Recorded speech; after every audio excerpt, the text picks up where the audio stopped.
What's up, everybody? Welcome to the Jake Fletcher Show podcast. Super excited to bring you guys a really interesting episode this week. I believe we have Desi Rodriguez on the Zoom, on the podcast with us. How are you doing today, Desi? Man, really good. Glad to be here, brother. Thank you for having me. Absolutely. Hey, my pleasure, man. Thank you for your time. And just so that everybody is on the same page, part of the reason that I wanted to bring you on the podcast, well, I'll just kind of explain the whole thinking. I first noticed you on Instagram. You guys can find him at Mr. Miami Real Estate, which I just think is a genius handle to start with. And clearly I saw somebody who was on top of their social media game, on top of their marketing, and knew what they were doing. And on top of it all, this is a young gun out here making it happen, right? And then on top of it all, he's a managing broker of his own brokerage. So I thought, man, that's like a trifecta I can't ignore. I got to get him on the program, talk to him, pick his brain, see, what it is that he's doing differently, kind of get your philosophies on things and just talk real estate, man. Of course, I love it, man. Well, like I said, thank you for having me, and man, let's do this. I always love to share the wealth of knowledge. I feel like we can always learn from each other, especially on these collaborations and for everybody else. So I'm glad to be here. Absolutely, man. And as anyone who is currently a listener of the show, you'll know that we kind of cater towards entrepreneurs as well as real estate people. And that's also an added bonus, being that you're a managing broker. You have an extra layer of entrepreneurialism than your typical agent, because as agents, we are our own business owners in a sense. We each have our own little individual micro business. But being a broker is a whole nother level, or maybe multiple levels on top of that. So yeah, man, I'm really excited. I just wanted to kick it off with, asking you, can you give us a little, as much as you want to go into it, details about yourself, who you are, what you do, your little bit of your background story. Man, absolutely. So for the most part, I'll tell you, I am a Miami native.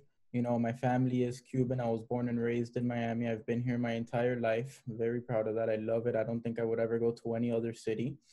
And it's very interesting. I just want to get into the real estate side, because it's one of those things where I feel like I didn't find real estate. Real estate kind of found me. So I've always kind of had like that entrepreneurial spirit in me. I always knew that I wanted to go after business and, do my own thing. I just never really knew the what is it that I'm going to do. So from, when I was a kid, when I was like 12 or 13 in middle school, I used to like sell candy and the chocolate bars. I remember getting them at Walmart for like 60 cents and selling them for $1.50, so I've always kind of had that drive. I did a bunch of car washes back in the day right there in front of my house. People used to always come by. So I always kind of found a way and kind of did my own thing. So I guess after high school, I went into Miami-Dade, and I started pursuing accounting. I thought, well, I'm really good at math. I'm really good with numbers. I think this is, what I want to do. Maybe I'll open a tax preparer's office after I get some experience. So that's kind of how I started. I just thought I like numbers, so I'm going to do accounting. After 2 years of Miami-Dade, man, I no longer liked accounting. It was not for me. It was not what I was expecting. So I completely got out of that. I transitioned into FIU. I wanted something a little bit different. And I went full force business. And, I was just kind of doing the degree and trying to figure out what exactly it was that I was going to do. Was I going to go manage somewhere, go get experience, go to the corporate world first, go make some money, because I never really came. My parents, I would say, were middle class, so they weren't just, here's 100, 200,000, go start a business. So I didn't really have the capital. And I think that's one of the most important parts when you go start a business. You either have the experience and know exactly what it is that you're doing, or you have the money to be able to do that trial and error until you kind of figure it out. So when I was in FIU and I was doing my bachelor's in business, I kind of, was taking on a lot at the time. And I said, let me go in and, I'm going to go find an easy class. I need to fill up my semester. I need one easy class. I have 4 hard ones already. So I started kind of looking up what my options were for electives. and I took a real estate law class. Believe it or not, that's what I found easy. And I was about to say, yeah, that's awesome.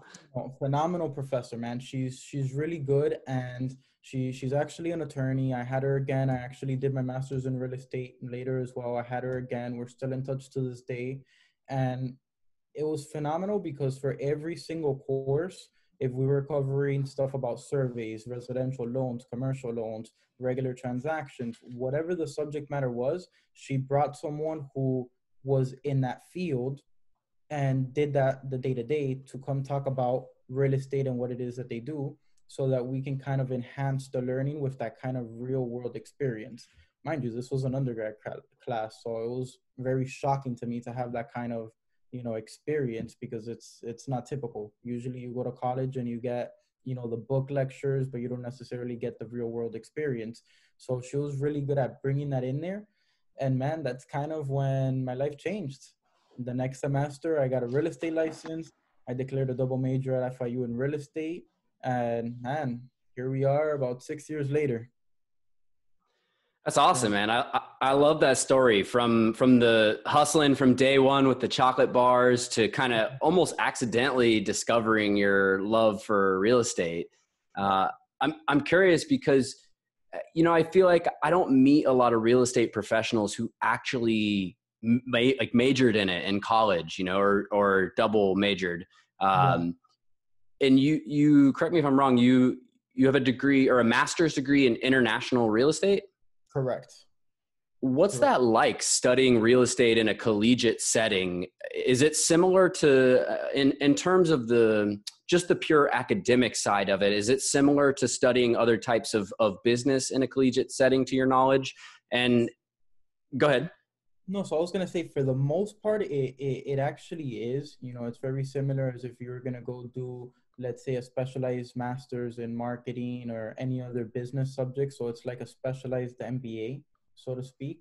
But it's a lot different because a lot of people hear it and they just think of automatically, residential real estate. Well, why do you need a bachelor's or a master's to go sell a house? You don't. You go to Gold Coast, you get licensed. I mean, you technically don't even have to go to college for it at all. But there's a lot more to real estate that a lot of people don't know. So that's kind of what it focuses on, and that's what the bachelor's is geared towards, and especially the master's. It's more of your corporate world real estate. If you look at all of these, big companies, Starbucks, McDonald's, all of them have a real estate department. They're looking for acquisitions. They need to do leases. They need to do dispositions. They need to move into new markets. So they have those kind of people that handle that. You also have people who are doing developments. You have people who are analysts for those developers, for example. And then you have everything that's your commercial sales, where usually when you get into commercial real estate and that's your focus entirely, usually a college degree is kind of needed for that. It's usually praised when you have it. When you're doing your day-to-day industrial sales, retail, office, anything like that, it's really where the college degree kind of plays a role in. And you also learn a lot more about the economics and how real estate works, and about loans, including commercial loans. So there's a lot more to it than just your single family townhouses, everything residential. That's cool, man. That's interesting. If there are any people who are maybe high school age or so listening to this, would you recommend to them, if they're thinking about it, to go ahead and get a major in some form of real estate, or would you recommend the master's over the bachelor, or just whatever, just go study it, Man, or so not so much? for the master's, you have to have the bachelor's. It really depends on what your goals are at the end of the day. It depends what it is where you want to see yourself in 3 to 5 years. So when I got the master's, I was already about 3 years, give or take, into real estate. So I was able to experience, a lot of what I saw on the day to day, and I had done a handful of commercial deals. So I kind of saw what it was that they were talking about. But for me personally, on my 5 to 10 year horizon, it's getting into development. So that was one of the biggest factors of why, I did the master's program. I wanted to be more connected into that world. And I also have a passion for learning. So I feel like it just kind of blended in there. I think I might have done it a little bit prematurely, but I have no regrets because that master's, I mean, at FIU, it was just phenomenal in the sense that it's kind of like the real estate law class that I talked about, where she put you in touch with everybody who's in that field. That's kind of like what the Mm. master's program was.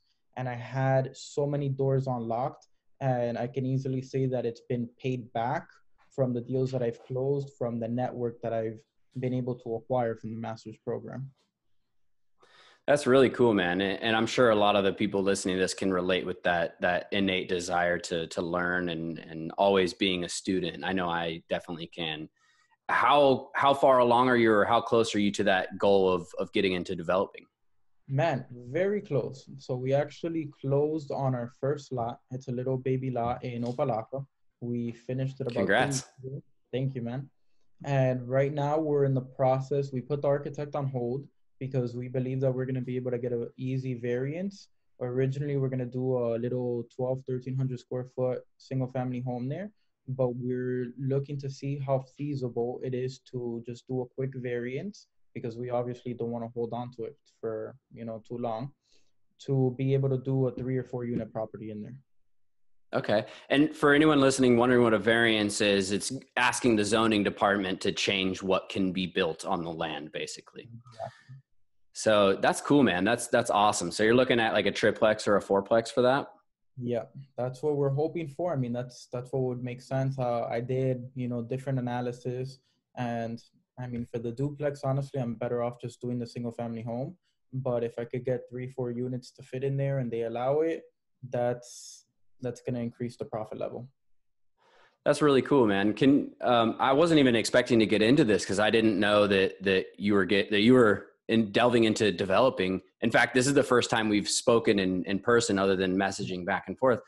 Um, can you tell us a little bit about the process of evaluating a piece of land for the end purpose of developing?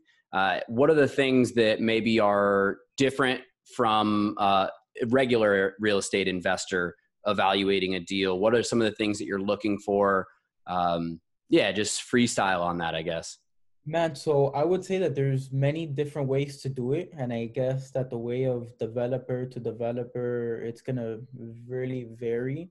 If you do it at a large scale, and I'll start there, you're gonna have your regular analyst who are saying, well, what can we do with the land? What's the highest and best use? Is this feasible? And a lot of times it does come down to the comps. Like the lot that I bought, for example, a little lot like that, I would also analyze it in a sales comparison approach, where you just kind of see similar lots that have sold in the area, 2, 3 mile radius, go a little bit further.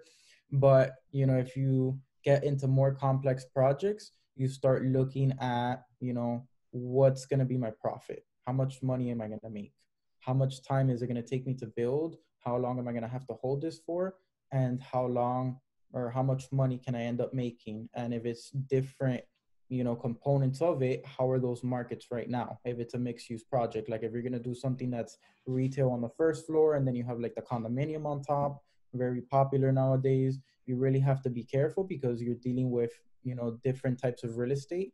And the day that you buy the piece of land, everything can be fantastic, but if it's going to take you 2, 3, 4 years to finish building and be able to sell, nobody really has the crystal ball to see where you're going to be in 2, 3, 4 years, or where the market is going to be. So that's when you really have to make sure that you're extremely profitable to be able to recoup or have to take a loss on certain units or whatever it is that you need to do. Now, personally, the way that we analyze the land is we went in like the investor style of fix and flip, and we were just kind of lowballing lots until we got something that made sense for us. So the way that I was doing my numbers was not necessarily on the comps, but I knew what it was going to cost per foot to build. And I said, okay, so this is what I have to build. This is what I'm looking for. And I worked my numbers backwards into a purchase price that I can afford for the lot. Curious, what was your price per square foot that you were shooting for to build? So right now we're between 90 and 100. Oh, okay. Yeah. That's less than I was expecting, to be honest. That seems like a pretty good number. It seems like you should get a good return on that. What kind of ballpark, I mean, not to get into all the personal details, but would you tell us what kind of return you're hoping to get on that? Man, it's looking right now, if everything goes according to plan, it's 30%. Nice. Okay. It's 30%. The beautiful part is that we're doing the 30%, and that's on the single family. On the multifamily, we're still playing with a lot of variables, but on the single family, it would be 30%. And the beautiful part would be that hopefully we would start to finish from the minute that we closed on the lot, be about 7-8 months in. Mm-hmm. Okay. So it's 30% in a pretty decent amount of time. And is that multifamily model something you're looking to continue into the future of your developing activities, or are you setting your sights at higher unit counts, or what's next for that? Man, not necessarily. The reason why I like the 3 or 4 unit property is because it's something that you can FHA, and meaning that you could be an owner occupant, go in with 3.5% down, and kind of use the rental income from the other units to just go ahead and go do that. House And hacking. yeah, so I think that's why I think 4 units would be my limit, especially now starting off, because 5 units plus, you're talking commercial already. Mm-hmm. And I feel like there's a less demand for that, especially in an area such as Opalaca.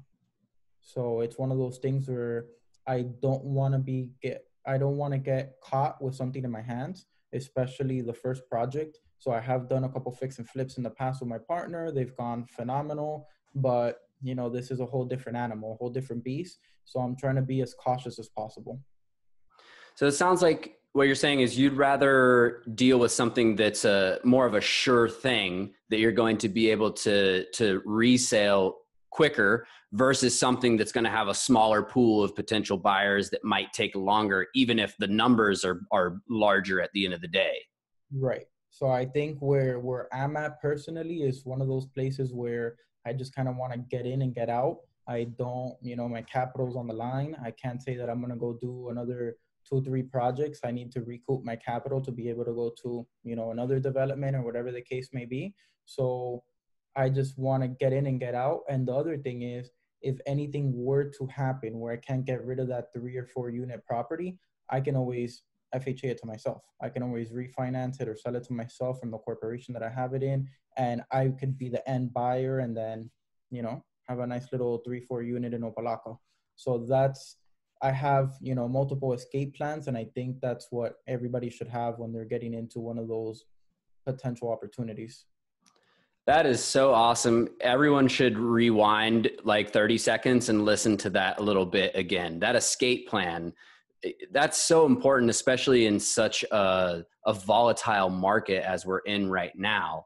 And really less volatile for someone selling that type of property, I feel, than the commercial type of property or other types of properties, because there's a low inventory situation across the country right now. But even still, you made sure to have, at least a couple escape plans, which I think is super smart, and it speaks volumes. That's really cool, man. I like I said, I wasn't expecting to get into the whole developing thing, but it's something that I personally am also interested in. I haven't gotten into it, hands-on like you have, as of just now, but definitely something I'm aiming for the future, because it seems like, the real big money out there, you're either some type of financial advisor, wealth, manager, something like that, or stock broker of some sort, or you're some type of real estate developer.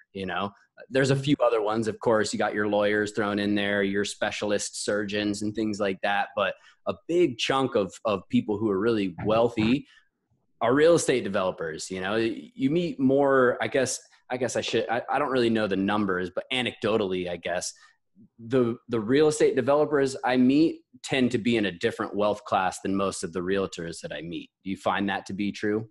Man, 100%. But I think that there's, it's also in comparison. How many real estate developers are there? And then, Right. We 45,000 plus realtors in Miami alone. So I also think it's a numbers game. I definitely think that we're in a highly saturated market as agents. But I believe And from my experience, at least some of the developers that are higher ends, they didn't necessarily just start building. They kind of did something in the past. They acquired funds from somewhere else. They were in some other type of business that they ended up selling or they ended up getting out of successfully. And that's kind of what led them to real estate, or even the tax benefits behind it, of a lot of developers that I know, they actually develop and then it's just because it's more economical and end up holding the properties and just collect the cash flow on them. So it's one of those things where I think that there's a lot of benefits, but I don't think that real estate developers just kind of woke up one day and just got into it, let's say how I'm getting into it, which is just building one house. I think that they typically come from a different line of business and then it just kind of like starts merging together. Your multiple streams of income per se. Yeah, that makes a lot of sense. I mean, there's first of all the premise of, you got to spend money to make money, but you got to have the money in the first place, so it's not like your, hourly wage worker is just casually getting into developing real estate. Usually these are people coming from other sectors or related sectors that already have the capital to do it. And that's, kind of a prerequisite, I feel like, to even getting into that world. What would you say as far as developing in Miami-Dade versus, let's say, Broward? What would you say would make you kind of favor one versus the other? And what I mean by that is, of course, property values are a bit less in Broward, whereas Miami-Dade, maybe you have a little bit higher rental income. Your rental rates are a little bit higher, but then taxes are also higher in Miami-Dade. So there's all these pros and cons, to balance it out. And this is something I've personally been looking at as well when evaluating deals. I find all these great, especially multifamily, which is why I bring this up, deals in Broward versus Miami-Dade. The numbers are a little bit tighter. So I'm curious, what was your thinking? And I know that you, in that specific deal, got a good deal on that land and so forth. But generally speaking, what would you say is like an automatic no-go for something, for a property, in terms of where it's located? And it doesn't have to be Miami-Dade or Broward, but are there any things that you would see about a parcel? Let's say somebody's listening to this in another state. Like, are there any things that you would find out about a property right up front that you're like, no way that's going to work? Man, I'll tell you, and before I get to that, I just want to add, I think that this is the most critical thing with whatever it is that you're doing in real estate, or I mean, almost anything, but specifically real estate, is you make the money when you buy. You don't make the money when you sell. So, it's one of those things where, property values might be a little bit less in Broward than they are in Miami-Dade, but just because a house is worth more doesn't mean that your return is necessarily going to be greater. So it's one of those things where you're doing fix and flips, you're doing buy and holds, you're doing development. The money is going to be when you buy, because you can't, build something that's supposed to be 300,000 and just sell it for 400,000 just because you want to. The market's not going to allow it. So you're not going to make money when you sell. You need to make that money up front when you purchase it. Now, I don't think, from what I've seen, that there's anything that would immediately make me say no. One of the biggest things that I'm looking at personally right now when I look at one of these deals is how fast can I sell it? So the Opalaco one, I loved it more than anything because I feel like it's that property where I'm going to sell it pre-construction. So it's one of those things where, again, I don't want to hold on to anything. I want to get that final certificate of occupancy. The property's ready to be moved into, and tell them, hey, we're closing. We can close in 3 days. Let's go. And have that buyer lined up with their loan lined up and everything ready to go. So to me, that's kind of what I'm looking for. That's my biggest thing. And a deal on the land. So I'll go a little bit more into it about how I got this deal, because I think that it's kind of important to know. The people who bought it had originally bought it from a tax auction. And when they did that, they ended up inheriting about $225,000 worth of liens on it. So the way that I was able to, get it was I brought them down significantly to almost nothing on the lot. And then I handled the negotiations myself. I did this during the inspection period And since Opalac is actually a very small city, it was awesome to deal with them. I was able to bring that down about 85% of what it originally Wow. was. So we didn't need to hire anyone to mitigate. They gave us a certificate. It was valid for 30 days. I was able to do that within my 30-day feasibility period. And then, that's where, it makes a lot of sense. So if you go on public records and you see what I bought the lot for, you're going to be like, this guy's making a killing. But, I paid a lot of liens also to the city. So there's cost hidden in there. Yeah. Last question on this, because I think we could talk about this all day. Were you pretty confident that you were going to be able to get those liens reduced before you went into it, or was that something that kind of happened after the fact? No, I was confident going in. So I did a lot of research. I mean, all liens in Miami-Dade for the most part can be mitigated. And they very conveniently had a copy of an old lien search. It was about 12 months old, so not too old. And the thing about Miami, I don't know if this applies anywhere else, is that we have very stupid liens, in my opinion, where if you get a violation or a citation for not cutting the grass or having garbage in front of your yard and it doesn't get handled, it's something that starts accumulating at like $5, $10 a day. And then next thing you know, you have 10 of those violations and 10 years have passed by, which was the exact case with this. And you have like $225,000 worth of liens because it's just been accumulating for so long because nobody ever took care of the lot.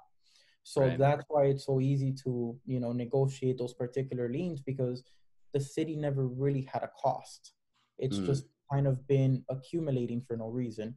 Now, what I would stay away from is if there was cost from the city, for example, that there was a property that they deemed an unsafe structure. And a lot of times cities go out and actually demolish themselves, those unsafe structures, if the owners don't go out and do it themselves. So if you get a lien for that, I mean, that's the city's cost. You're not Yeah. really going to go and mitigate or negotiate that. But considering the liens that I saw, ever since I began, my career in real estate, I've always worked with investors. That's why I think I love it so much. I always got the deals for them, and now I'm kind of taking them myself. So I saw them operate, and I'm like, I know I can do this. So I walked in, I would say overly confident. That's super cool, man. I like, that whole story arc is just super awesome. I can't wait for you to offload that property and get that profit. So moving I'm on. actually making a movie about it, so I'm excited about that one. Oh yeah. Yeah. Okay. I will definitely be checking out that when it's done too. Absolutely. Yeah. So tell me about Strike Realty. What's the story behind that? How did you decide to start that? And yeah, just tell us about it. Man, so I've had Gabe. He's been my business partner ever since I kind of got into real estate. So he's, a crucial part in this. We were both at FIU doing a bachelor's in real estate around the same time. And it's something that we were the only people that were kind of active in the real estate group chat. We're talking about investors and different things. And one day I just told him, hey, we got to go meet. You're doing this, I'm doing this, let's go meet. So that's when we kind of formed our first company, which is Gold Homes. It's still open to this day. It's the one that acquired the lot for the development and all of that. And we just catered to investors in the sense of wholesaling, which was very popular 2014, 2015, getting Right. investor deals and all of that. So, we always did that. And I always handled traditional real estate as well. When I went into the masters, I got recruited by a company, Hub. They kind of came in and said, hey, I see you're doing big things by yourself. Do you want to come manage a team? So I kind of went and just started managing a team. And I guess that's where I kind of got a feel that, hey, I like this, It was a very big scale operation. It was a company that provided a lot of leads. They had a call center of about 4 people in-house. They had a lender in-house, and not like in-house, like it's a preferred lender, like an actual lender inside of the office. It was a massive office in the round, and it was something that was very, very successful. So at its peak, I was running about 40 agents, I would say, that were on my team from the company. And it's something where the company, they loved it, but they were entrepreneurs who started it and they were in it for profit. So in a very short period of time, in my opinion, they ended up selling the company. So when they sold it, I'm like, things are changing. I don't really want to be around here anymore. So I'm going to pick up and I'm going to go. When I told everybody I was leaving, especially the people on my team, I had about 8, 9 people who were like married to me, and they're like, okay, well, where are we going? And that's kind of like where my jaw dropped. I'm like, is this really happening right now? Like, I was ready to go be a top producer and you guys want to come? It's like, okay. I started exploring options and I couldn't find something that was suitable for me. I guess there wasn't really like the brokerage that met everything that I was looking for. So I did give it two chances. And I would say, I mean, I don't know if you mind I put this out there, man, but there's a lot of brokers in Miami who kind of just promise you the world to get agents through the door. And then when you walk in, it's like, a different story. Yeah. So um, I was kind of like, I knew that. And I gave two people a chance, and not that it necessarily didn't work, but both of them were actually, producers themselves who wanted to expand from being producing brokers to, actual brokers. And they saw me as a key in doing that. So we kind of formed a partnership, but, the time and everything, it just wasn't there. So, fast forward about a year after trying that, I just said, there's nothing out there. I'm going to go out, and I talked to Gabe and I'm like, yo, let's go do our own thing. We have the knowledge, we have the people, let's go do it. And that's kind of why we started the company. We just couldn't find something that fit for us. And how many agents do you guys have right now? Right now we are at 37. I just brought in a new one. Okay. 37. So, I mean, I would consider that a boutique brokerage, right? I mean, would you agree with that statement? Yeah, 100%. So tell me a little bit about, for maybe for people who are thinking about getting into real estate as an agent, or maybe they're thinking about changing brokerages or something like that. What's the difference for an agent in being a part of a boutique brokerage like that versus one of the big names? And what are some of like the pros and cons that, someone like yourself, in Strike Realty offers versus like Keller Williams, for example?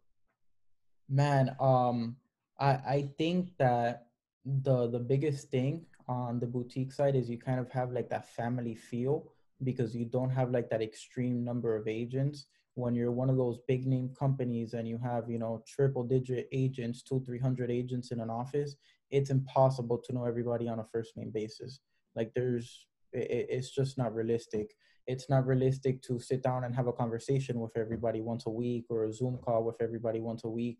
You start losing that feel, and it starts going into, more of a, I guess, corporation, so to speak. It's not really like a family company. It's more like of a full-blown corporation. So I would say, I guess that's depending on where you're looking at it and the type of support. And if you're more relationship oriented, a boutique company might be for you. But a lot of boutique companies do have their drawbacks. So a lot of boutique companies is one of those things where you don't necessarily have all of the systems and tools that a big name brokerage might be able to get, just because they're doing it either in multiple cities, or it's something that they've negotiated a wholesale price. So they might have some benefits in the systems and tools that a big brokerage offers compared to a boutique. A boutique, I guess, I mean, I pride myself in that because I never really had that when I was an agent, of being like that 24/7 broker, where if you're having an issue with a deal, it's like, let's go save it. Let's go call a client, call the lender, call the title company, whoever it is that I need to talk to. Let's go. I'm involved. I can come in and kind of save the deal. Where obviously, we have almost 40 agents, a couple deals fall through here and there. But if I had 300 agents, I don't know if I would still be able to handle that realistically. So I guess those are like some of the pros and cons, I would say. Okay. I'm sure you've saved a fair amount of deals since COVID has started, because deals have been falling apart left and right, it seems. Man, we've been very blessed in that sense. So a large part of our motto is buyers. And for the most part, we operate everything, I would say, that's kind of like West Miami and West, West Miami, South Miami, Cutler Bay, all the way west. So for the most part, we do a lot of townhomes and single families. And man, we've been very blessed in that regard. So we haven't had too many issues. We've had the occasional, scares with self-employed borrowers. We've had, some crazy situations, lenders going crazy. They can't differentiate SBA funds from their actual money. So, issues that came out because of COVID, but not many. And for the most part, it was just with the self-employed buyers. So we've been, very blessed in that regard. That's awesome, man. I'm happy for you guys, and that's definitely an encouraging thing too, because I know there's probably a lot of people out there who are like, "What? What am I doing wrong?" But that's really cool, man. And actually, I was going to ask you. Glad that you brought up, how you guys model is kind of more heavily buyer targeted. Would you consider yourself like majority a buyer's agent, listing agent? Uh, do you like to focus more on commercial, or do you not turn down business? Me personally, or for the company? You personally, yeah. Man, I think number one, I would put myself as a broker because that's really what I do more than anything. Number two, if I had to categorize myself as an agent because I still produce, I don't think that, I'll ever stop producing. I would say investment agent. It's still something that I heavily do to this day. A few years back, I was able to travel to Colombia. I met some incredible people. And since that day, I've been working with a lot of foreign nationals that they implement their capital in the States. And I help them with everything that's, the South Florida market, a lot of off market deals going on and stuff like that. So I would say that would be maybe my first priority. And that would be my number one. After that, I think I have, man, I don't know. I would have to go look at my production report. I think I'm 50-50 between buyers and sellers. I love the listing side, man. You got to list to last. I believe in that 100%. But there's just something that, it's like a personal satisfaction that I get from working buyers where I don't mind. I mean, I think this year I've done a $200,000 buyer and an $800,000 buyer. And it's one of those things where, both of them felt like equally satisfying, even though, obviously commission checks were very far apart. But it's one of those things where I feel, very good about it. And you see it on my social media. I'm always at my closings. I post the closings with my buyers there. And it's just something that I love that moment to be able to, I guess, make that home ownership dream come true. That's awesome, man. So it sounds like you're also in the camp of not turning down business. Man, I fire clients. That I do 100%. It's one of those things where I don't mind saying it publicly, especially in this market. You know how it is right Hmm. now. If Yeah. I'm very much about education, and every single time that I have a new buyer, I'm very cautious and I educate them about what's going on in the market, and I make sure that they're ready to. We find the house that you love, and you're gonna fight for it. Like it's one of those things where you gotta feel like you're walking into like a boxing match because you're going to throw some punches to get the house that you're in love with. There's no inventory right now. So if it's one of those buyers where they tell me, no, I want a deal, I want a deal, I want $20,000 below market, $30,000 below market, it's just something that I'm personally not going to take on because it's not realistic. Mm. I don't think that, especially in the median values, it's not. I mean, I don't know what your experience has been right now, but I keep hearing multiple offer situations, and for the most part, everything's selling in under a month or less. So My experience has been the same, especially in the single family and townhome market. I mean, even some well-priced condos, they're getting multiple offers within a few days. I'm going to play a little devil's advocate because my broker, Anthony Askowitz, he also says not list to last, but list to live.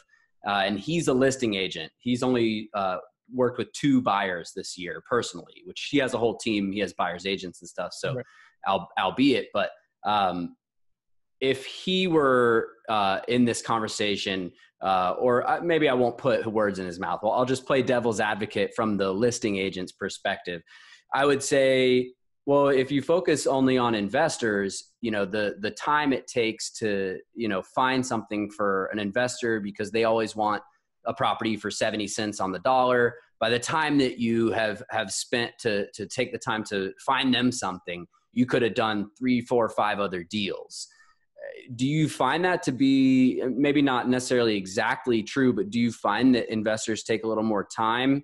What do you say to that person who says, hey, it's not efficient to work with investors? So it depends. I mean, we also have to clarify the term investor because there's many different investments out there. So to clarify, my foreign nationals right now, specifically my people from Colombia, they're buying to hold. So they're not buying the fix and flips. I think that, there's no inventory period. So it's one of those things where if I find a good fix and flip, I don't even think I'll give it to an investor. I think me and my partner are going to take it ourselves. That's how scarce it is. So I think that if you're working with someone looking for a flip right now, then 100% I'll agree with that statement. If you're looking for, those type of investors, the foreign nationals, that they, number one, they're protecting their money, because that's really what they're doing at the end of the day. Obviously they have a lot of other benefits, cash flow, returns, a lot of phenomenal stuff, but their main priority is taking it out of a risky country and putting it into a safe country, something where their money's going to hold solid. So I think that when you're working with them, it's completely different. I mean, and they're very flexible. So, I mean, you can have your investors who say, hey, listen, I only want to do fix and flips in Miami Gardens or Palaca. This is my area. I don't want to do anything else. And you can have your people who want to do the contrary. They're like, hey, I only buy single family homes in Miami Springs to hold. That's my market. With these people, they're just, like I said, they're focused on taking their capital out of the country and putting it here. So they're more like, what is my return? And I don't care so much about where it is. So they do work with other agents in in other states. So it's something that they're putting, they have a large amount of money and they're putting it in the United States altogether. So I'm just kind of like the South Florida guy and putting together deals for them. And man, it really depends also. I think that real estate is a business that's all about connections still, no matter how you put it.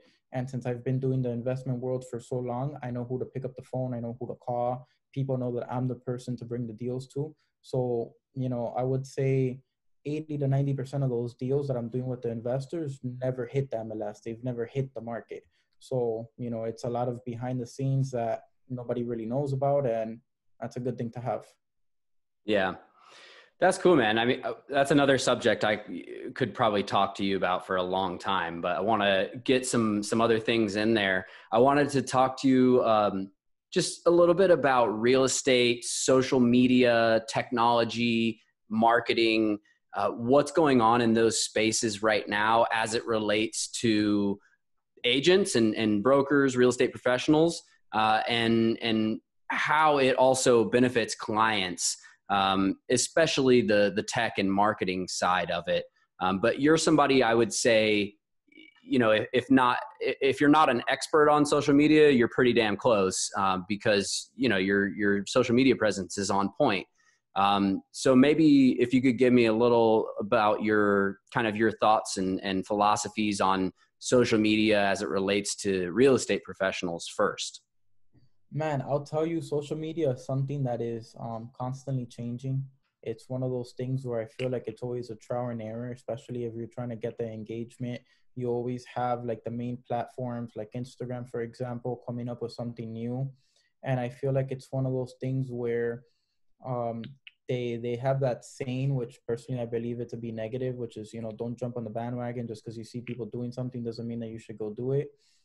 When it comes to that, I kind of tend to disagree.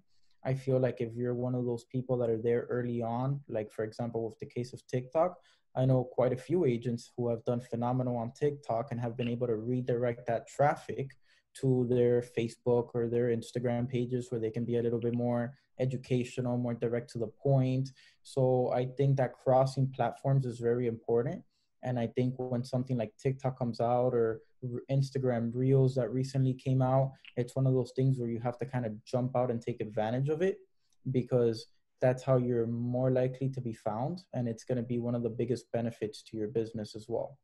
But as far as an expert personally, man, like I said, it's always changing. So I wouldn't say I'm an expert. I know the basics. I stick to the basics like everything else, but it's something that I'm always developing. I'm always seeing, what's going to give me better engagement. How can I, expand the audience that I'm targeting, so on and so on. Yeah. So on the topic of being a sort of early adopter of some of these new platforms, is there any new social media platforms or strategies or anything like that that's kind of up and coming that you're looking at right now? Man, no. So I'm usually a person that says I practice what I preach. That is the exception. To this day, I've never had TikTok. It's one of those things, like I said, I've had one of my agents, I've seen agents from other brokerages that are good friends of mine, and they've had phenomenal success, but it's not something that I've gone out there and have done because personally, I'm just, to me, I love the social media game, and I think that it's crucial. But to me, I'm okay with having 5,000 versus 50,000 followers right now because I'm doing so many other things. Yeah. So I would say it's more important for an agent who's doing it than an actual broker, because an agent has that possibility to go out and reach a massive amount of clients. The only other thing that I would tell you that I did go into full force, I don't know if you've seen it, I have a YouTube channel myself, and it's geared just to educating people, in the world of real estate.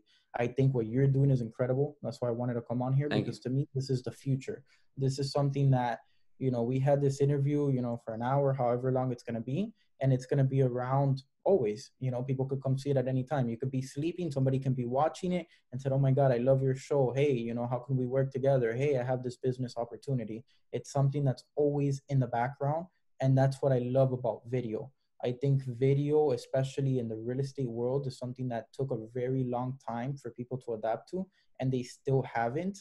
People are still, building out their IDX websites and trying to implement blogs to them. Like, Yeah. I think that is completely over. I think that video is the next thing, because you can go and you can write, me and you can do a video on the same exact topic with the same exact lines, but it won't be the same message because I deliver it my way and you deliver it yours. And that's what makes it unique. And you're going to have people that are going to watch it or just going to click, and it's going to, just hit it off. Yeah, I could not agree with you more. I think that a big reason that a lot of agents haven't adopted to video yet is simply because people are camera shy, or they don't know what to say, or they get nervous, or they feel like it's going to suck. And well, first of all, personally, I came from the music industry before I was in real estate, and I was a performer, so I kind of naturally like, hand me a mic, let me get on stage, let's go, so that was like to the side immediately. But one thing I always, will say to people who have that kind of mentality of like, oh, I don't know, it's going to suck, blah, blah, blah, is just start, just start. It's going to suck. If you go back to my first ever video on my YouTube channel, one of the first things I say from the get is, hey, this is my first video. It might suck. It might not. I don't know. We'll see what happens. But, I think it's important to kind of acknowledge that, hey, I'm doing this because I want to do it. It's fun. Or, I think that it's going to be interesting or useful for people, whatever your reason, and be sort of okay with it not being like something that Ryan Serhant put out, or Serhant, however you say it. You know what I mean? And I think there's a little bit of a disparity there between what people, kind of similar to how we see like perfection in the media. And my dog just opened the door. And we expect, things that we do to be perfect as well. That's not my dog. That was my cat.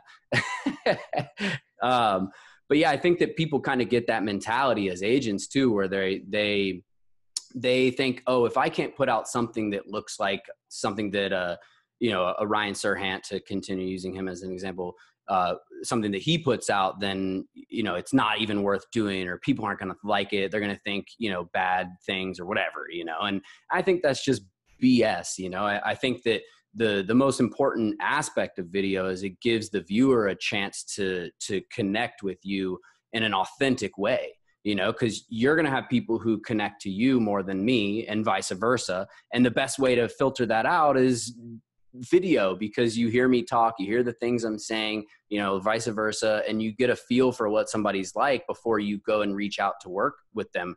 And I have had people, as I'm sure you have had, many people reach out, and say, hey, I like your video, I like your channel, I like this, that, the other that I saw, and then boom, they want to do some real estate, and that's the beauty of it, man. So I mean, do you agree with that analysis of where people are kind of slacking on the video thing? Man, so there's two things that I'll add on to that. I definitely agree, but I feel that the number one problem that agents have is that they come into real estate and they do not treat it like a business. That's why I finally started taking on new agents. It's something that I didn't do in the past. So I finally started taking on new agents.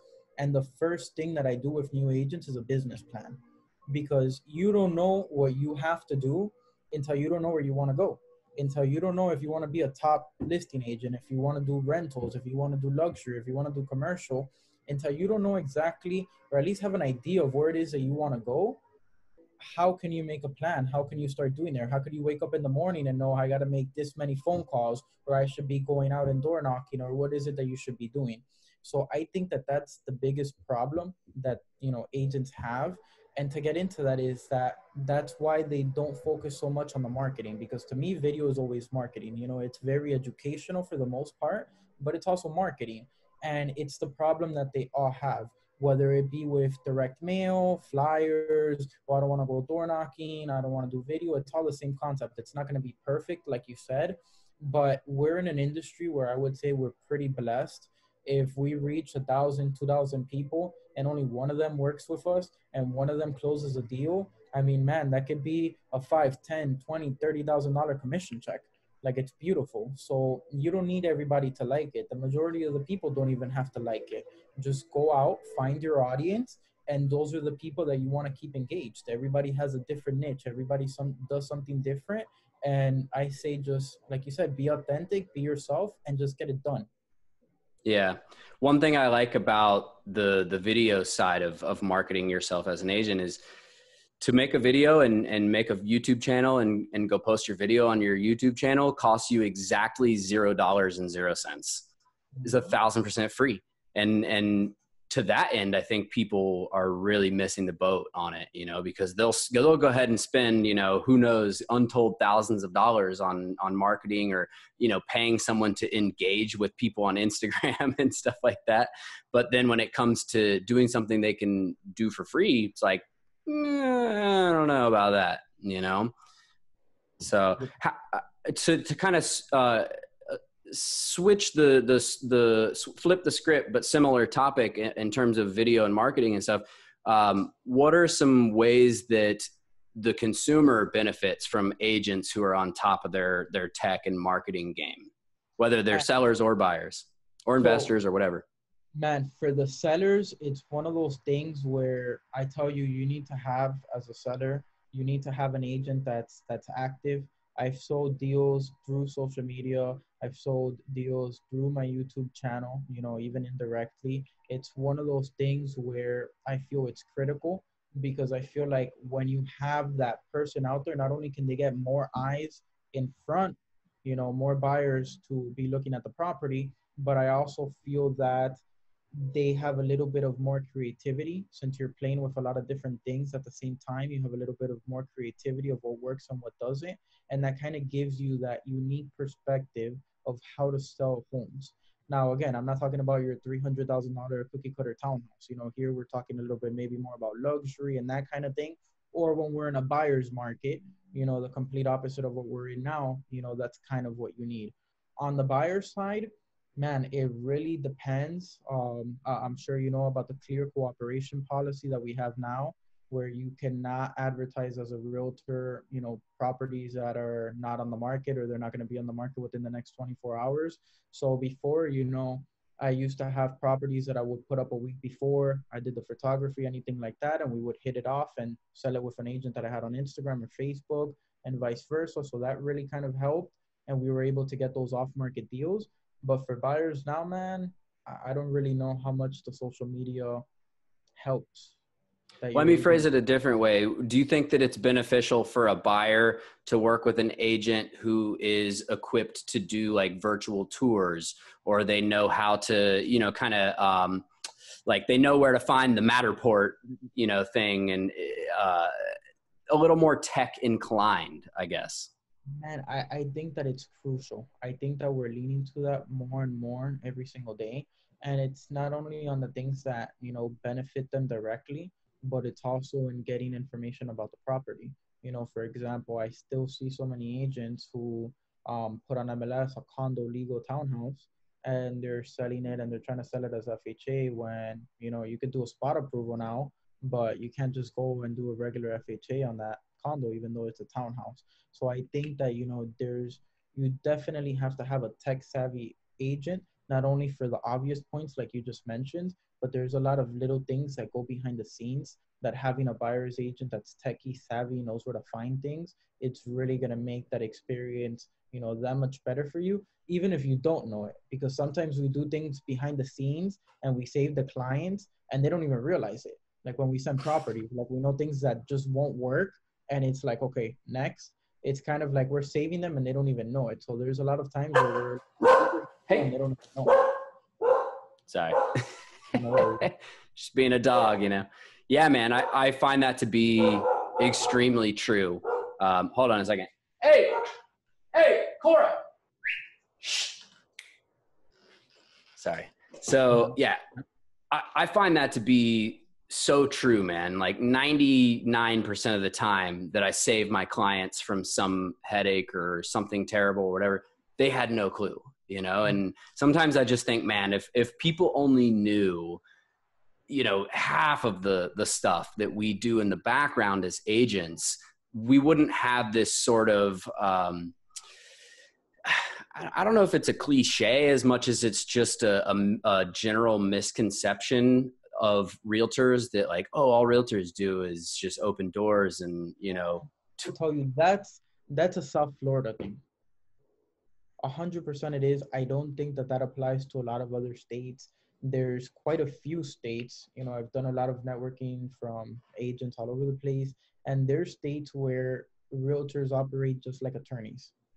That where to the sense of you go into their office for a consultation, which is something that doesn't even exist in Miami anymore. Like I can't tell you the last time that I've had a buyer just walk in for a buyer consultation.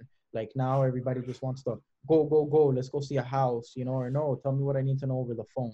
But in a lot of states it operates to the point where you're going to come in the way that it's supposed to be done. You're going to sign the exclusive buyer agreement, which to me it's crucial. I'm a huge fan of.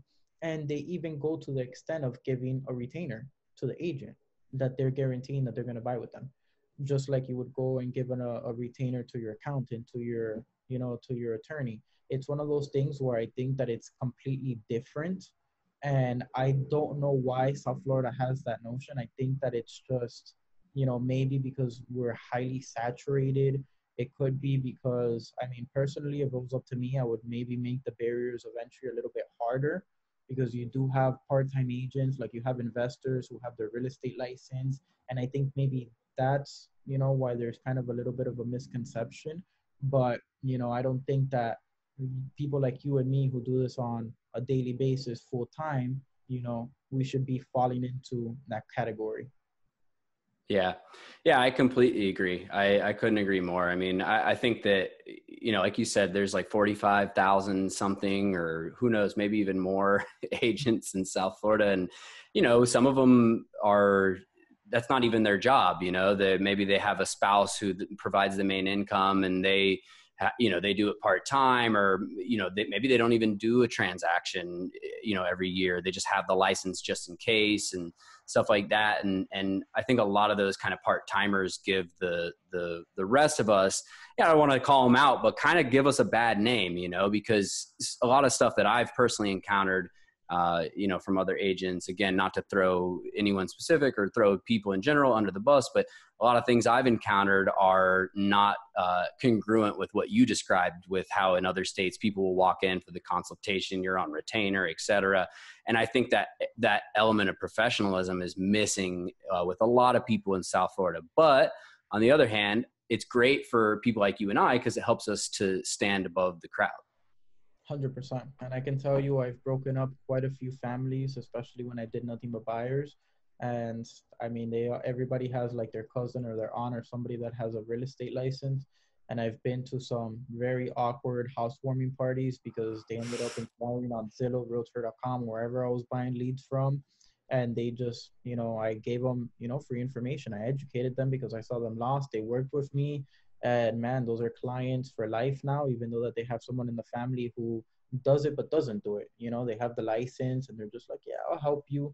But I think it's something that you really do have to, I wouldn't knock it to say whether they're part-time or not, because Mm-hmm. I do feel like you could, maybe do this part-time. but it's something that you need to be educated in. It's something that you need to put in the time, to be Yeah. able to actually know what it is that you're doing and have the focus to be able to get the results that your clients are looking for, which at the end of the day is the most important thing. I agree. I think if you're going to be part-time, it shouldn't be obvious, right? Yeah, Like if you're exactly. part-time, you should come off as a full-time agent. Like you should appear to be as educated and so forth. Um, yeah. I mean, yeah, I do know some part-time agents that are exceptional, and then they tell me, oh yeah, my main job is this. And I'm like, wait, what, really? And it's a surprise. So they're the exception to the rule though, for sure. It's kind of wrapping things up because I don't want to take too much of your time. I know, we probably both have things to go do. I wanted to get a little insight from you on, in light of what's going on in the market right now, and by that, I mean, just there's no inventory, single family homes, townhomes, especially the market is so hot. I mean, you blink your eye and the property's gone. You go to places where single family homes in Miami-Dade are well priced, like Palmetto Bay, Cutler, et cetera.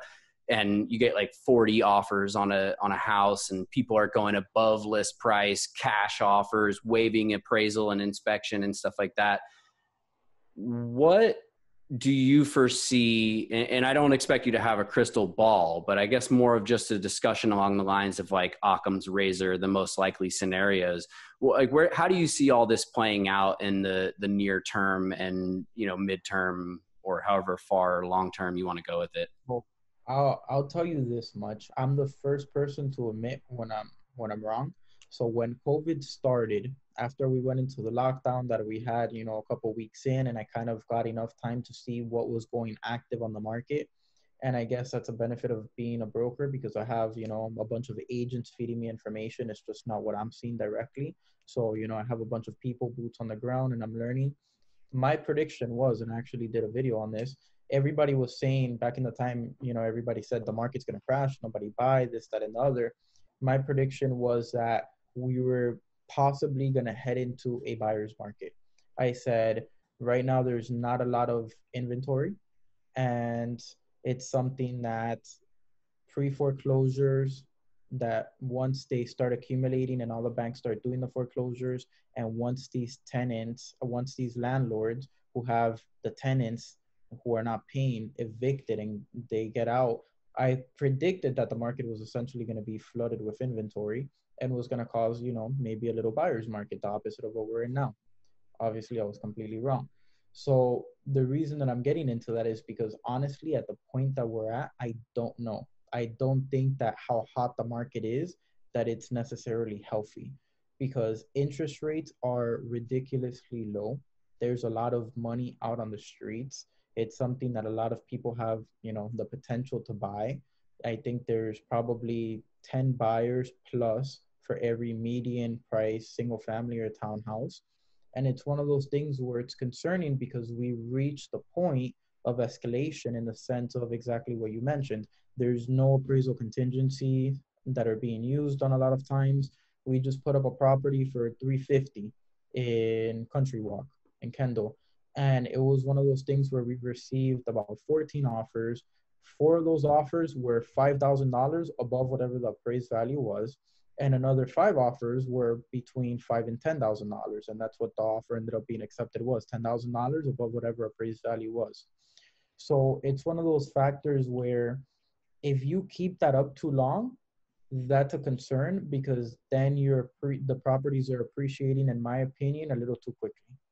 And if that happens when rates go up, we might get a little jammed. So I'm honestly not sure at this point where it is that we're heading. I just hope that, something happens because with how hot it is, while it sounds good, I don't think that, long term, it's going to be a very good thing. For now, it's great. But, a year, 2 years down the line, if we continue like this, I mean, man, we're appreciating in Miami faster than ever. So, how it's going to be a false appreciation or what's going to happen when rates go back up to the fours. So it's going to be very interesting to see what happens. And I guess that's just my concern right now. Yeah, I definitely would not disagree. I mean, it sounds like you're saying that home values may be a little bit comparable to like a bubble type situation right now. Correct. So, I wouldn't say that we're there yet, but I would say that the longer that we're in the current situation that we're in, we're going to get there. So, I'm always doing research. I'm always reading about other cities, especially that I have international clients. Bloomberg just released a really good, article about the 10 cities with the highest that, we're most likely to be in a bubble, that we're super inflated. We were nowhere on that list. We were nowhere close to being on that list. I think that right now we're, for the most part in a healthy market. But if you have people who are constantly paying 10, 15, $20,000 above appraised value, I think that that's gonna, make everything jump, because when you sell for 10, 15 grand above appraised value, I mean, for the next property that sells in the neighborhood, that's what the appraiser is going to use as a comp, so on and so on. So it's just going to start increasing at a pace that shouldn't necessarily be healthy, in my opinion, if we remain like this long term. Man, I could talk to you about real estate and about all this stuff for a lot longer than I think people would want to listen to us. But last question to kind of wrap this discussion up. I've noticed through our conversation a consistent theme about about your character, your personality that I would highlight is you seem to be rather fearless, whether it's from, a little jit, going to spend your little piggy bank money on some chocolates to resell them, to leaving the brokerage that you were at, to go out on your own, even bringing the team, bringing people with you, to stepping into developing, making your change in college, from careers, all of that stuff. You seem to be quite fearless. Would you say that that's a character trait that an entrepreneur or a real estate professional needs to have? And what other traits do you think are valuable to any entrepreneur or real estate pro out there listening? Man, so I'll tell you, I believe what you just described is like the cliche, what they say, you have to step outside of your comfort zone to be successful. Success is here, and, your comfort level's here. You got to step out, go into the success. So I think that's what it's really about. It's something that I don't think that anybody should, in any aspect of life, not just business, even if you're in the corporate world, and you have a regular job. I think complacency is, what kills us at the end of the day. When you just remain, just stagnated there, no matter what it is that you're doing in a personal, romantic relationship or in a business sense. I think that you should always be trying to do more. I think the other thing that's very, very crucial to be successful, not only in real estate, but also as an entrepreneur, period, is the ability to adapt. To me, that's really what it's been about throughout the years. So, when I started in 2014, around that time, it was one of the factors where the market was, kind of like a little bit of the opposite of what we were now, where it was, for the most part, it was a balanced market leaning more towards the buyer side. People still had a misconception about FHA loans, which some people still do to this day. I don't understand why. But my point is that cash was king. So, I did very well working with investors, and I would say that was 95% of my business when I started with my partner, Gabe. And it was one of those things that was phenomenal. But came around 2016 election time, and it started drying up because people were scared of the elections. And, surprisingly, I haven't heard that this year. I'm very surprised. But, people usually put a pause when there's an election time. So that started slowing down a little bit in 2016. And in 2017, we started developing to where we are now, in the sense of a seller's market, where you can offer $30,000, $40,000 below cash, and they'll go and they'll pick the FHA or conventional offer instead of the cash offer for the most part. So, being able to transition and really adapt to where the market was going, I think that's crucial. It's very similar to, the crash that we had before, 07, 08. There was a bunch of agents who were absolutely killing it. And then the recession came and they continued to kill it because all of a sudden their business changed to either being an REO agent or to being a short sale agent. And they remained within real estate. They just changed what it is that they did. So I think that, real estate or most businesses, there's always going to be money to be made. You just have to adapt to whatever the situation is and not be so focused on, one way when there's always multiple ways to get something done. That's awesome, man. Yeah, I mean, that's a really good mentality, I feel, to have for, like you said, for agents or for any entrepreneur. So Desi Rodriguez, ladies and gentlemen, fearlessness, adaptability, and just being a go-getter, going out and making it happen. Thank you so much for coming on today and giving us your time. Where can everybody find you? Man, Instagram, that would be the number one place. And then that can redirect you to whatever it is that you want to find, Mr. Miami Real Estate. Plain and simple. That's it. That's easy enough. So go follow him, guys, at Mr. Miami Real Estate. Desi, it was a pleasure. Thanks again. And definitely we, I think, need to grab a beer sometime and keep the convo going. Man, let me know whenever you're ready. Sounds good, man. Definitely. Wishing you the best, brother. And definitely we'll talk soon. Man, I'm going to take a quick picture for the gram, though. Oh, yeah. Get it. I'm going to grab the screenshot while we're doing it. Love it, man. Boom. Oh, all right. I think that worked. We do it again just in case. This is going to also be on the YouTube as well. So make no mistake, we're unedited. I think I screwed it up again last time. Here it is. Boom.